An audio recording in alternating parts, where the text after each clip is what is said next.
can you give us just like a synopsis of the film? I know that there's like a Yeah. kid that's slashing people up, right? Yeah, it goes there. It goes there. But it starts off as a kind of tense drama between like a stepmother type character and this young boy who's grieving the recent loss of his mother. Turns out she was murdered. Um, and there's a certain kind of seriousness to it. Like it feels like a drama, and then it goes to this really kind of extreme place where you get to see this kid play out all of those stepmother fantasies. Mm-hmm. And does the character prevail? Well, you have to wait and see. But yeah, it's definitely about, dream hijacking, I guess. This kid's mind is kind of being affected by these really intense nightmares. And my character, Gail, is the psychiatrist or psychoanalyst and the girlfriend of his father. And somehow the two of them are like stuck in a house together. She's trying to fix him, and then she ends up seeing the world in a whole different kind of way. So do you consider this, is this really more of a psychological thriller than it is a classic, slasher movie then? It has that tone initially, but it's both. Like the acting is very kind of naturalistic. But as the story kind of progresses, it sort of like slowly builds. It becomes like classic, I would say classic horror. Mm-hmm. Yeah. So have you done a movie like this before that's sort of that's the slasher style? Have I done? Yeah, I've done a few kind of horror films. Some in the sort of low budget genre, some like with more evolved genres. Trying to think offhand, slasher style. We made a movie with Blumhouse actually, that also had a kind of possessed kid. Also shot in one location with Kevin Bacon, and there wasn't necessarily a knife involved, but there was like, monstrous kind of things going on and supernatural activity. Mm-hmm. So that's a kind of a genre, I guess, the possessed house. But in this case, it's the possessed kid. And we're kind of playing with this mythology of these dream catchers that traditionally there's these Native American, I think, dream catchers, and you hang them over your bed and they catch the spirits so that you can sleep peacefully. But in this case, the actual dream catcher is possessed, and having it in your possession will distort your whole kind of personality. That's fun. So how do you? I'd imagine this type of role is quite a bit different than your standard dramatic role. How do you prepare to play a role where really is high intensity and horror themed? Like, is it much different from an actor's perspective? Well, in these sorts of roles, you get to play the highs and the lows. So you get to go to the extreme of I guess fear, and all the adrenaline that goes with that. So that's kind of fun for an actor, because you either get to scream or you get to be the person making the other person scream. Both roles are great. Screaming is fun, and the power of the intimidator is a cool role. So in this case, it was interesting having the little kid be the powerful character. And in this case, he's struggling between being this vulnerable little boy and being possessed. So that was interesting to play around with. But also the location where we shot informed a lot of what the experience of the characters was, because we were in this town called Bovina in upstate New York, and there was no cell phone reception. So I arrived there and I had like 3 days alone in a cabin in the woods with no car and no cell phone reception and the script. So I kind of was it was a creepy thing to be focusing on, but it really gave me a feeling of what the character was experiencing. Because in the story, they're isolated, they don't have great reception, as per, what it was actually like. So that was kind of immersive. And then I sort of couldn't cope with that. It was a bit too much for me. So I moved into this share house, and it's a low budget film, so there was X amount of dollars, and we were all sharing this big haunted kind of house with all these rooms So we had, you know, a lot of the crew in there, the director, the producers, and at night we'd sort of riff on what we were going to do the following day, and then we'd shoot the movie. So it was very much, you know, 24 hours a day, Dreamkatcher until it was done. But having that proximity gave us kind of shorthand on set, especially with our DP, who was really cool about kind of experimenting with process.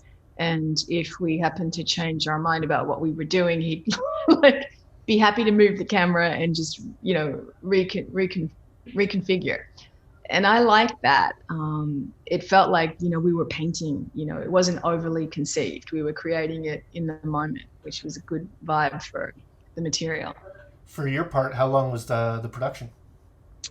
Um, just a couple of weeks. I think we were there. I think everyone was there like 3 weeks or something, 4 weeks.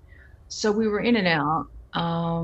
But we were mostly in the house in this one location, and there was a few locations nearby that were also being utilized. And a lot of the people that owned those spaces had sort of befriended the director, so they were pretty cool about, you know, the guy who owned the house we were shooting in was still living in the house while we were shooting. How he coped mentally with Yeah, that right. situation. He would go to bed at night and just sleep in the chaos of the set, and then wake up, and I guess all his new friends would arrive at early in the morning and the whole thing would start again. I think there was some concern when I, in the spirit of the moment, like used this what is it, like an axe, and hacked it into the floor of his house. He was like, what are you guys doing? So that was a little bit of a problem, but generally it worked unbelievably smoothly in his home. So the whole, you know, staying at a cabin alone in the woods, you know, a few days beforehand, was that intentional? Like you wanted to go out and be in the cabin in the woods, or It was not. I what? didn't realize that that was what I was signing up for. Oh, Um, like they put you there.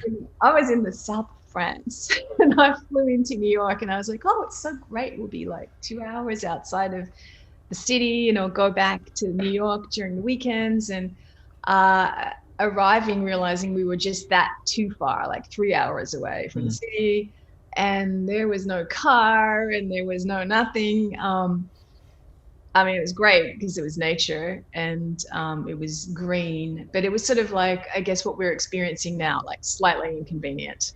You Yeah. know, it was very inconvenient, but somehow the sort of the line producers were able to kind of work around the inconvenience of it, and, you know, get everybody where they were supposed to be on time. And, you know, obviously communication was complicated without having that shorthand that we're all used to, but we were mainly in one location, so it was definitely doable. So what drove you to the role?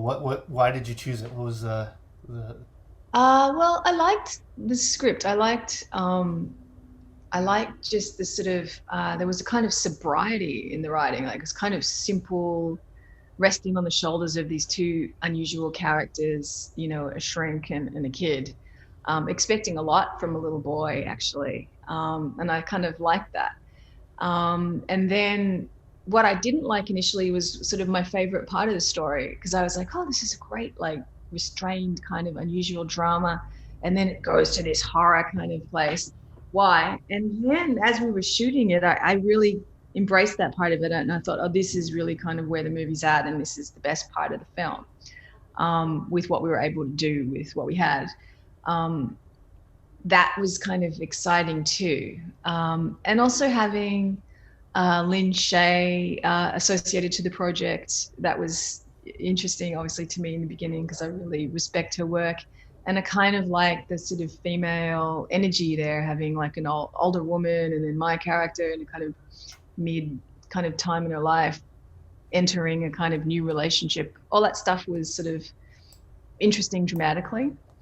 And then also I was going to be working with friends of mine. A friend of mine, Orion Williams, is one of the producers, and also I'd sort of become friendly with the director.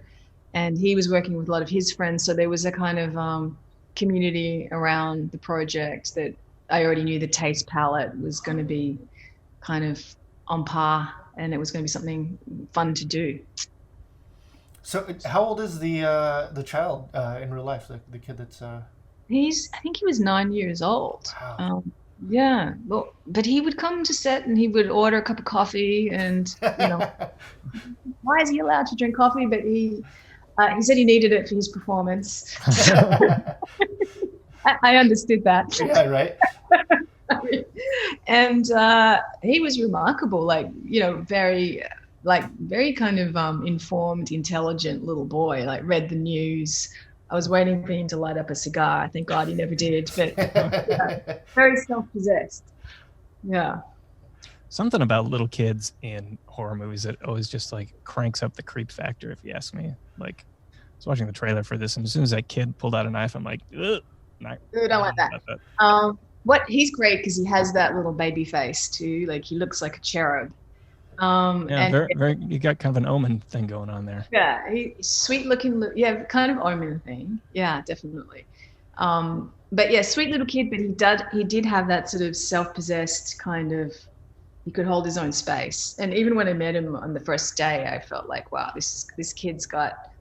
We're gonna have an interesting chemistry, because he's not your typical little kid. He actually was a very invested actor. He would like really kind of get into it and understood it. And as much as he's probably not allowed to watch it, he kind of he understood what he was doing. So, the saying is never work with kids and animals. I take it wasn't the case this time. No, I mean, I think there's kids naturally, I guess they're just used to playing games. Mm-hmm. So they lose themselves in an interesting way. If you can find a kid that understands what the story is or understands the emotional kind of context, there's something really natural and unaffected it can be with kids. It's all about keeping the attention and having discipline, I imagine, really, because... Well, that was sort of the director's job. I think he was like bribing him at certain points. He owes him all this Lego, and I'm not quite sure what else their deal was, but there was like some kind of chocolate deal going on. I'd sign up for that. Yeah. So, what would you say was the most challenging aspect of playing this role? I think it was just what was interesting about it was the opportunity to kind of research the unconscious, and kind of look into dreams and dream psychology, and this idea of lucid dreaming, and plenty of time to kind of reflect on these ideas, and also looking at cognitive behavioral therapy, these ideas around contemporary psychology where you can desensitize yourself to things you might be afraid of. That was all interesting research. What was challenging probably was just holding the focus of it for the period of time that we were doing it, because we were shooting and then we were in each other's company at night, and then we were shooting, and there was really like no escape. There was nowhere to go. So just the 24-hour dayness of the project was probably the challenge of it. And it's like a little marathon. You run it and then you're free of the whole thing. So that's a challenge, but it also is kind of interesting and great to put your focus so completely into something for a period of time. So you mentioned earlier that it was it's a lower budget movie. Is that sort of intensity and closeness to others just a result of the budget being smaller, or just a hyper intensive shoot schedule this time? I think it's just you're in every scene, you're shooting all day, and then you're talking about it at night. And that's probably got something to do with the budget, because there was nowhere else to go. Yeah. There was literally nowhere to stay, in that town. There was like, one motel that was like moldy, and then there was this house, and then there was the other house that was by itself on the hill. And, these were the options. So bringing us together like that was probably a result of that situation. But, generally you can't expect to enter into a film project and skip through it unless you've got like 2 lines and, off you go. But if you're in every scene, and even if you're not in every scene, there's generally a level of focus that you don't find in other industries, or you hope for that, actually, because if you don't have that, then you've got something that's flat. So did I hear you mention earlier that this was all shot in a single location? Primarily, yeah, not only, but mostly. Does that make the production process any easier? Well, in this case, definitely, because of the limited budget and the limited communication. Because, as I said, we didn't have the cell phone reception. So, knowing at least where we had to go every day, it was simplified some of the questions. And I wasn't heavily involved in that side of things. But yeah, certainly having the one location helped. But even in one location, there's different rooms, and there's different things that need to be prepared, and it can be a process in itself, even shooting in one location.